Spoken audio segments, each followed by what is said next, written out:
Assalamualaikum warahmatullahi wabarakatuh. Kami dari kelompok 10 yang beranggotakan saya Aufa Solimuna Saya Muhammad Ali Fakih. Saya Diaristy Rahmania akan mempresentasikan PPT kami yang berjudul Kepemimpinan dalam Manajemen.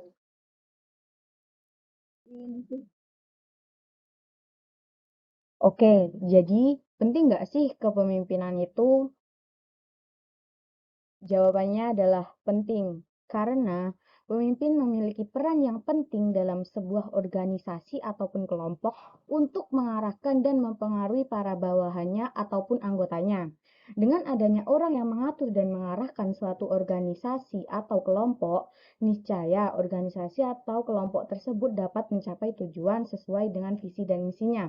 Lalu, apa sih manajemen itu dan maksud dari kepemimpinan?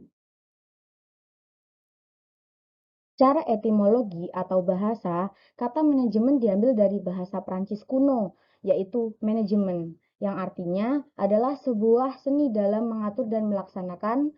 Manajemen dapat juga didefinisikan sebagai upaya perencanaan, pengkoordinasian, pengorganisasian, dan pengontrolan sumber daya untuk mencapai sasaran secara efisien dan efektif.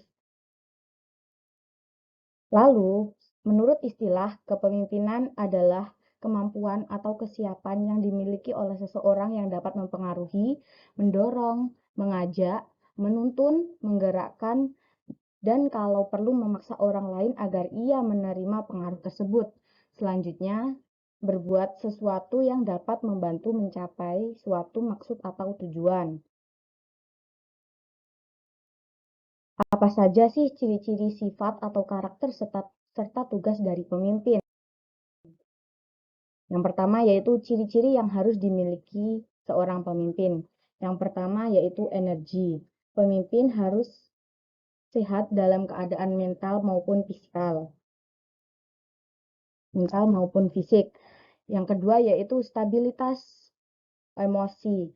Seorang pemimpin tidak boleh berprasangka jelek ataupun mudah marah terhadap bawahannya karena itu akan mempengaruhi kepercayaan bawahannya kepada pemimpinnya. Yang ketiga yaitu human relationship. Pemimpin harus mengetahui hubungan antar sesama manusia. 4 yaitu personal motivation. Personal motivation yaitu keinginan menjadi seorang pemimpin harus besar dan dapat memotivasi diri sendiri serta anggota yang dipimpinnya.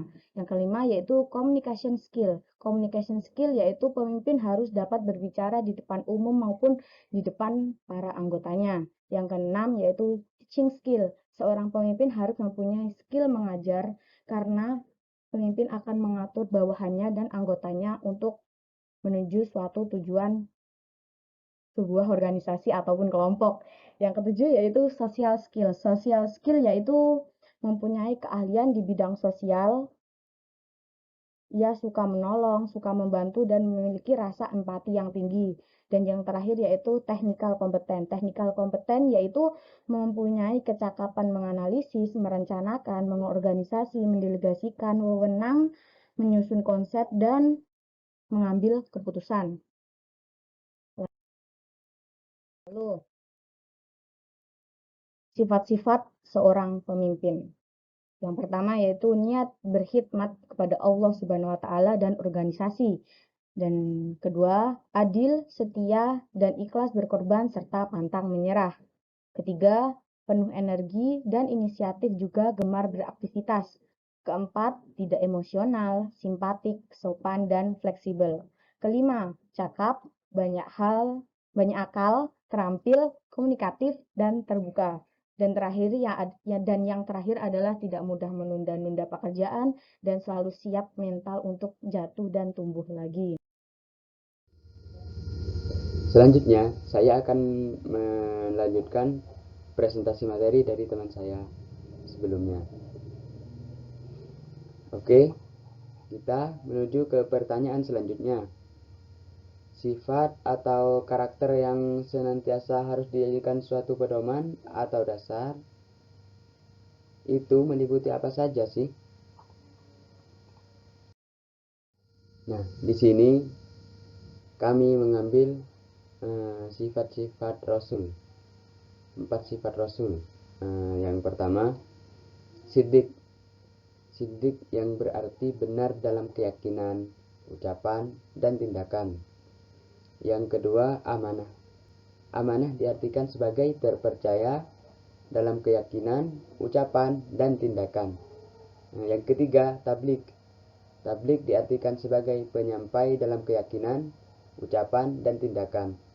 Yang keempat, fatonah diartikan sebagai cerdas dan peka atau cepat tanggap terhadap problema yang terjadi dalam masyarakat.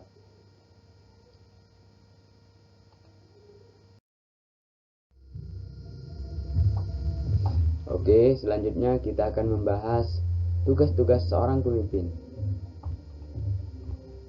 Menurut James A. Epstein, tugas utama seorang pemimpin yaitu yang pertama, pemimpin harus bisa bekerja sama dengan orang lain.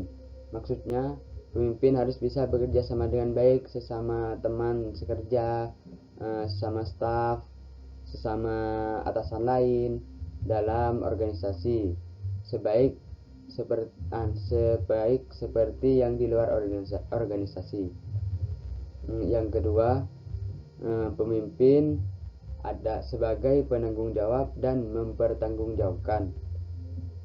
Hal ini dimaksudkan seorang pemimpin harus bisa bertanggung jawab dalam menyusun tugas dan juga menjalankan tugas, serta mengadakan evaluasi untuk mencapai outcome yang terbaik. Pemimpin juga harus bisa bertanggung jawab untuk kesuksesan stafnya tanpa kegagalan. Yang ketiga, pemimpin sebagai penyeimbang pencapaian tujuan dan prioritas. Maksudnya di sini proses kepemimpinan itu kan dibatasi sumber, jadi pemimpin hanya dapat menyusun tugas dengan mendahulukan prioritas. Yang keempat, pemimpin harus berpikir secara analitis dan konseptual. Maksudnya pemimpin itu harus bisa mengidentifikasi masalah dengan akurat. Pemimpin harus dapat menguraikan seluruh pekerjaan menjadi lebih jelas dan kaitannya dengan pekerjaan orang lain. Yang kelima, pemimpin sebagai forcing mediator. Maksudnya itu di setiap organisasi mesti kan ada konflik atau apa gitu. Dan di situ kita harus bisa, seorang pemimpin harus bisa menjadi seorang penengah atau mediator atau seorang yang bisa memecahkan masalah di dalam konflik itu. Yang keenam, pemimpin sebagai politisi atau diplomat. Seorang pemimpin harus mampu mengajak dan melakukan kompromi. Sebagai seorang diplomat, seorang pemimpin harus dapat mewakili tim atau organisasinya. Yang keempat, pemimpin sebagai pengambil keputusan. Maksudnya di sini pemimpin harus bisa mengambil keputusan dengan baik dan juga dengan tepat agar nantinya keputusan itu bisa membawa hal yang baik bagi organisasi atau perusahaan.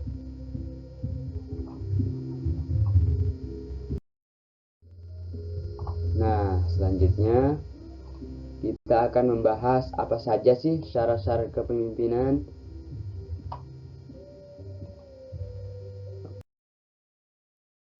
Next. Yang pertama, syarat kepemimpinan itu harus mempunyai kecerdasan yang cukup tinggi untuk memikirkan dan mencarikan masalah setiap persoalan yang timbul dengan cara yang tepat, bijaksana, dan memungkinkan untuk dilaksanakan.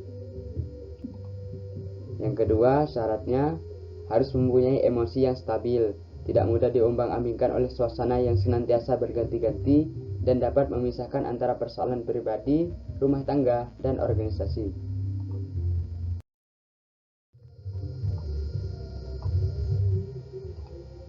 Selanjutnya, syarat yang ketiga, pemimpin harus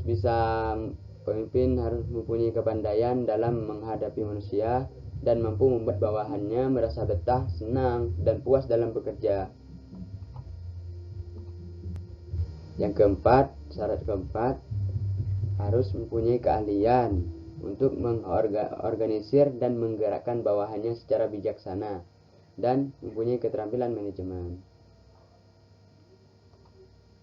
Nah, yang terakhir syaratnya itu pemimpin juga harus mempunyai keterampilan sosial, yaitu keterampilan untuk memecahkan masalah-masalah yang timbul dalam suatu masyarakat.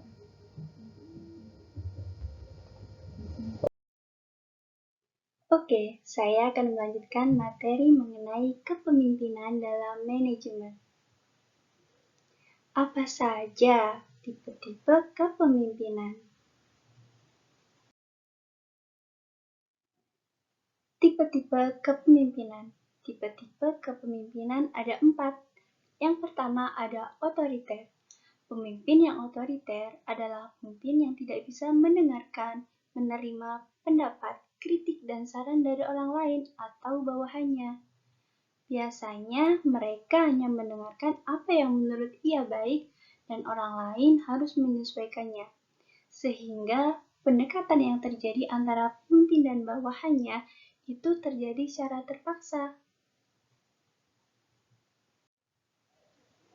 Yang kedua ada karismatik. Pemimpin yang karismatik, dia mempunyai daya tarik dan wibawa yang tinggi.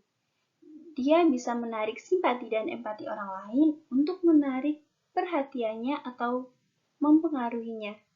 Biasanya dimiliki oleh orang-orang yang sangat mudah melimpahkan pengaruh kepada orang lain. Selanjutnya, tipe-tipe kepemimpinan. Yang ketiga ada demokratis. Pemimpin yang demokratis adalah pemimpin yang bisa menempatkan dirinya dan bawahannya bahwa mereka mempunyai hak dan kewajiban yang sama, tapi kekuasaan sepenuhnya masih ada di anggotanya. Mereka akan mengambil keputusan berdasarkan musyawarah. Jika ada masalah, mereka akan mencari pemecahan masalahnya bersama, yaitu pemimpin dan bawahannya. Yang terakhir ada liberal. Pemimpin liberal adalah pemimpin yang tidak tahu-menahu mengenai persoalan yang dialami oleh bawahannya. Pemimpin akan membiarkannya untuk mencari pemecahan masalahnya sendiri. Selanjutnya, apa saja pilar-pilar kepemimpinan itu?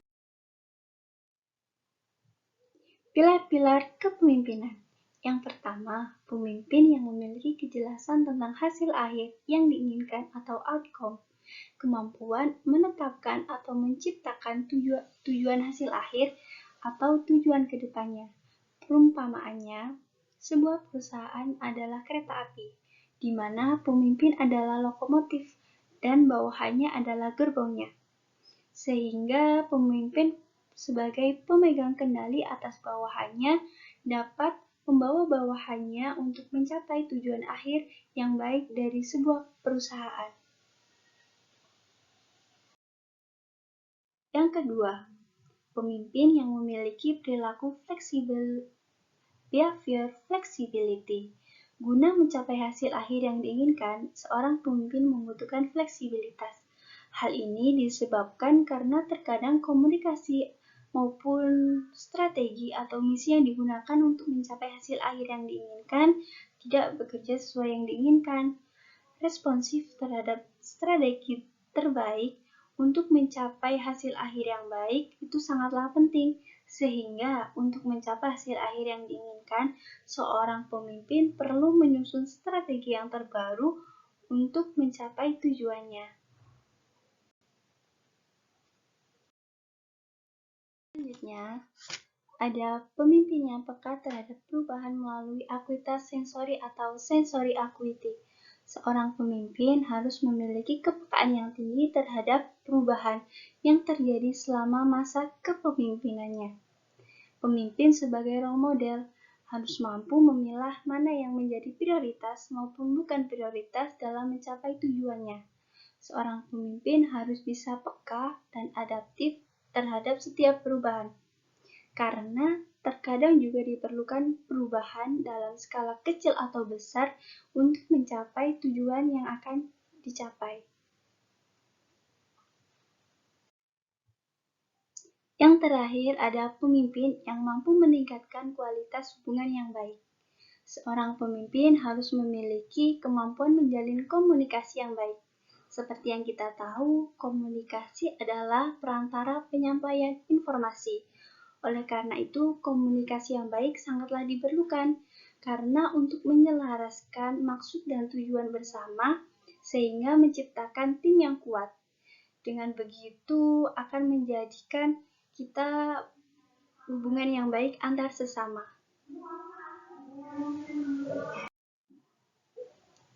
Jangan lupa dari kelompok kita juga punya quotes nih. Kita mengutip dari John Quincy Adams. Jika tindakanmu menginspirasi orang lain untuk bermimpi lebih banyak, belajar lebih banyak, berbuat lebih banyak, dan menjadi lebih banyak, kamu adalah seorang pemimpin. Terima kasih. Sekian presentasi dari kelompok kami. Terima kasih banyak dan semoga bermanfaat. Wassalamualaikum warahmatullahi wabarakatuh.